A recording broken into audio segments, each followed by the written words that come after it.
Hello friend, आज वर्षो जूनी रीत थी बनावीश काठियावाड़ी गुंदर पाक, जेनी रीत एकदम सरल पण एटलो टेस्टी बने के बात न पूछो। गुंदर पाक बनाववामां घणुं ध्यान राखवुं पड़े छे तो ज गुंदर पाक सारो बने छे। घणीवार गुंदर पाकमां मावो सरखो शेकाणो न होय तो चीकणो बने छे अथवा तो जामतो नथी। आज आ बधी टिप्स साथे गुंदर पाक बनावीश तो विडियो ने लास्ट सुधी खास जुओ। तो सौ प्रथम तो 500 ग्राम आ रीते मैं खमणेलो मावो लीधो छे, एनी सामे आपणे अर्धुं माप लेवानुं छे एटले 250 ग्राम मैं खांड लीधी छे। एक कोपरानो आपणे वाटको लीधो छे, एने जरूर मुजब आपणे खमणी लेशुं। 50 ग्राम मैं काचो गुंद लीधो छे। हवे आपणे एक कढ़ाई लेवानी छे, एमां आपणे 2 થી 3 चमची जेटલું आपणे घी एड करवानुं छे। आमां घीनी बहु जरूर नथी पड़ती, जो आगळ जरूर लागशे तो आपणे वधारे एड करीशुं। घीने આપણે ગરમ કરવા રાખીશું। ઘી ગરમ થાય એટલે આપણે દાણો નાખીને પહેલાં ચેક કરી લેવાનું છે। હવે ગુંદરને આપણે આ રીતે ફોડી લઈશું। ધીમે ધીમે બધો ગુંદર આપણે આ રીતે ફોડી લેવાનો છે। તો ગુંદર પાક છે તો ગુંદર તો જોઈએ જ ને, તો ગુંદર આમાં વધારે પ્રમાણે લેવાનો છે। ત્યાર પછી બધો ગુંદર મેં આ રીતે તળી લીધો છે। ત્યાર પછી માવો હતો એ એડ કરી દેવાનો છે। આમાં માવા ઉપર ડિપેન્ડ કરે છે। જો માવો સારો હોય તો ઘી વધારે નીકળતું હોય છે અને માવો સારો ન હોય તો વધારે આપણે એડ કરવું પડે છે ઉપરથી। તો તમે જોશો સરખી રીતે આપણે મિક્સ કરી દેવાનું છે। ધીમે ધીમે જેમ તમે હલાવશો એમ ઘી બધું અંદરથી છૂટું પડવા લાગે છે। મીડિયમ ગેસે આપણે શેકવાનો છે। જો વધારે આપણે ફાસ્ટ રાખીશું તો નીચેથી દાજી જશે, એ વાતનું આપણે ખાસ ધ્યાન રાખવાનું છે। આ રીતે ધીમે ધીમે હલાવશો એટલે ઘી છૂટું પડે છે। જેમ જેમ શેકતા જાઓ એમ વધારે ઘી છૂટું પડતું જાય છે। આ ગુંદર પાકમાં માવો ખૂબ જ સરસ એવો શેકાવો જોઈએ। એકદમ બ્રાઉન કલર થાય ત્યાં સુધી આપણે શેકવાનો છે। જો આમાં માવો નહીં સરખો શેકાય ને તો આપણું ગુંદર પાક છે જામશે નહીં અને ચીકણો બનશે। તો એ વાતનું અત્યારે ખાસ ધ્યાન રાખવાનું છે। તો એકદમ મીડિયમ ગેસે બ્રાઉન કલરનો થાય ત્યાં સુધી આપણે શેકવાનો છે। જેમ જેમ હલાવીએ છીએ તેમ વધારે ઘી છૂટું પડે છે। તમને એક રિક્વેસ્ટ છે કે તમને જો મારા વિડીયો ગમતા હોય તો પ્લીઝ લાઇક, શેર અને સબસ્ક્રાઈબ કરી દેજો। તો બસ આપણે હવે શેકાવાને ઘણો સમય થઈ ગયો છે અને બિલકુલ આવો કલર જ થવો જોઈએ। જુઓ એકદમ બ્રાઉન કલર અને ખૂબ સરસ એવો શેકાઈ ગયો છે માવો અને સરસ એવી સુગંધ પણ આવે છે। હું તમને બતાવું નજીકથી તો કંઈક આ રીતે આપણો માવો શેકાવો જોઈએ જેથી ગુંદર પાક સરસ એવો બને। તો બસ આ રીતે શેકાય એટલે ગેસ બંધ કરી હવે આપણે નીચે ઉતારી લેવાનું છે।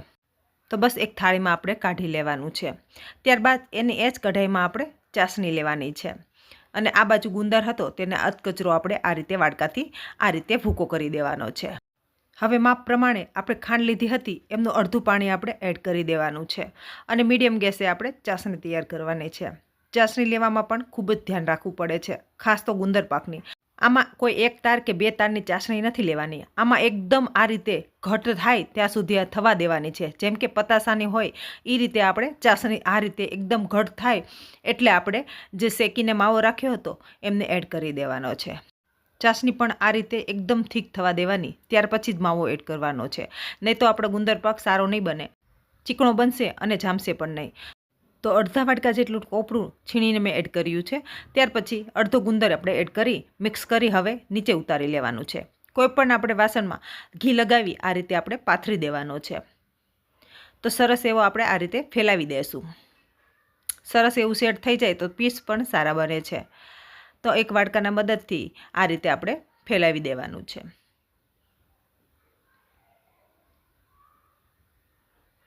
આને ગરમ હોય ત્યારે જ આપણે પીસ કરી લેવાના છે। આ રીતે ચમચીના મદદથી ફરતી બાજુ પણ આપણે પ્રેસ કરી દેવાનું છે જેથી સરસ એવા પીસ પડે।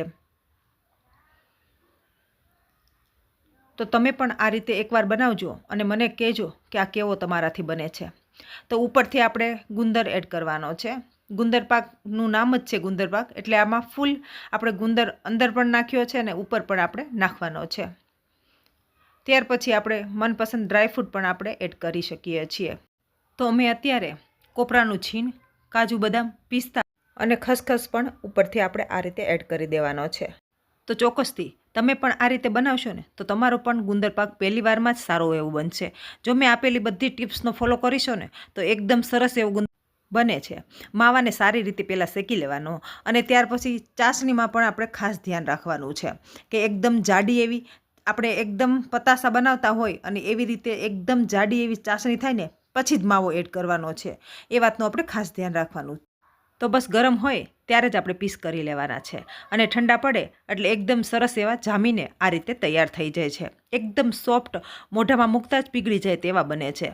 એવું નથી કે આમાં ચાસણી આપણે વધારે લઈએ એટલે વધારે આ કડક થઈ જતા હશે. ના, બિલકુલ નહીં. એ તો ખૂબી છે આ ગુંદર પાકની કે આમાં ચાસણી એકદમ જાડી લેવાની હોય છે તો પણ એટલા સરસ સોફ્ટ અને દાણેદાર બને છે. તો તમે પણ આ રીતે બનાવો અને કમેન્ટ સેક્શનમાં બતાવો કે તમને આજની રેસીપી કેવી લાગી. રેસીપી સારી લાગી હોય તો વિડીયોને લાઇક, શેર અને સબસ્ક્રાઈબ કરી દેજો. Thank you so much for your watching.